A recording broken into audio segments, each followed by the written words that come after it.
উন্নয়নকে সর্বস্পর্শী করে তুলতে রাজ্যের প্রতিটি জেলা ও মহকুমায় গড়ে উঠছে উন্নত নাগরিক বান্ধব পরিকাঠামো। শিক্ষাঙ্গন, স্বাস্থ্য কেন্দ্র, মহকুমা শাসক অফিস কিংবা অগ্নি নির্বাপক কেন্দ্র বুনিয়াদী সকল পরিকাঠামোকে আধুনিক মানসম্পন্ন করে তুলতে বৃহস্পতিবার কুমারঘাট ও পেচারথল ব্লকে 10টি প্রকল্পের উদ্বোধন ও 5টি প্রকল্পের ভিত্তি স্থাপন করেন মুখ্যমন্ত্রী ডক্টর মানিক সাহা। এর মধ্যে ছিল কুমারঘাটে গীতাঞ্জলি প্রেক্ষাগৃহের ভিত্তিপ্রস্তর স্থাপন। বক্তব্য রাখতে গিয়ে রাজ্যের বন্যা প্রবণ এলাকাগুলিকে চিহ্নিত করে অবিলম্বে সেখানে সংস্কার প্রক্রিয়ার জন্য সংশ্লিষ্ট আধিকারিকদের নির্দেশ দেওয়া হয়েছে বলে জানিয়েছেন মুখ্যমন্ত্রী ডক্টর মানিক সাহা। এক্ষেত্রে নদীর ভাঙ্গনের বিষয়টিতেও গুরুত্ব দেওয়া হচ্ছে বলে জানিয়েছেন মুখ্যমন্ত্রী। আমাদের সরকার দেখুন সবসময় আমরা সতর্ক থাকি। গত বছরের যে এত বিভীষিকাময় যে বন্যা পরিস্থিতি হয়েছে, এর আগে তো হয়নি। তা আমি সমস্ত আধিকারিকদের আমি এই কথাটাই বললাম যে এটা একটা বেঞ্চমার্ক, এর উপর ভিত্তি করে আপনারা যেখানে এই যে বন্যার হওয়ার যে প্রবণতা যা এলাকাগুলো আছে সেগুলোকে আপনারা চিহ্নিত করুন। আমাকে একটু আগে মহোদয় বললেন যে এখানে সবচেয়ে বড় সমস্যা হচ্ছে যে নদীর ভাঙন। আমি বলি যে অলরেডি নদীর ভাঙন নিয়ে আমি স্পেশালি মিটিং করেছি, শুধু এখানে না, আরো কয়েক জায়গায়। তো কাজ করার ইচ্ছা আছে, মানুষকে বোঝার চেষ্টা করার এটা সবসময় থাকবে, এবং কোন না হবে না, সবকিছুই হয় পজিটিভ, যেহেতু পজিটিভিটি আছে আমাদের, হবে সবকটা। বিশেষ করে পরিকাঠামোগত উন্নয়নে জানুয়ারি মাস থেকে মে মাস পর্যন্ত গত 5 মাসে মোট 578 কোটি টাকার কাজ হয়েছে বলেও এদিন জানিয়েছেন মুখ্যমন্ত্রী ডক্টর মানিক সাহা। বক্তব্য রাখতে গিয়ে আর্টিফিশিয়াল ইন্টেলিজেন্স এর ব্যবহার রাজ্যে বাড়বে বলে জানিয়েছেন মুখ্যমন্ত্রী ডক্টর মানিক সাহা।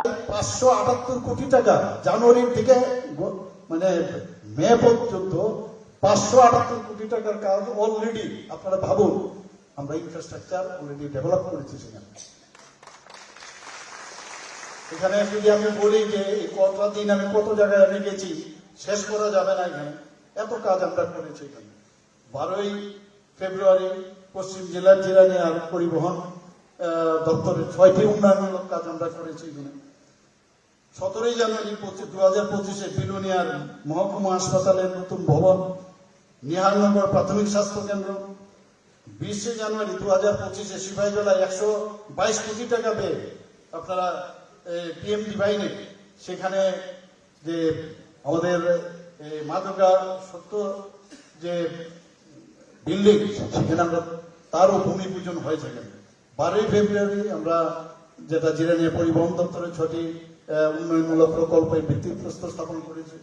সিপাহীজলা আমরা যারা অনেকের আছে লিমস তৈরি করার, নর্থ ইস্টের যে প্রথম এখানে লিমস তৈরি করার একটা এলএমকো, সেখানে আমরা প্রচুর কাজ আমরা এখানে করছি। আর্টিফিশিয়াল ইন্টেলিজেন্স যখন শুরু হবে, প্রযুক্তি এত ডেভেলপ করেছে যে এখানে বসে মনে হবে যে আপনি এখানে বুঝি দেখছেন, এরকম হবে আগামী দিন।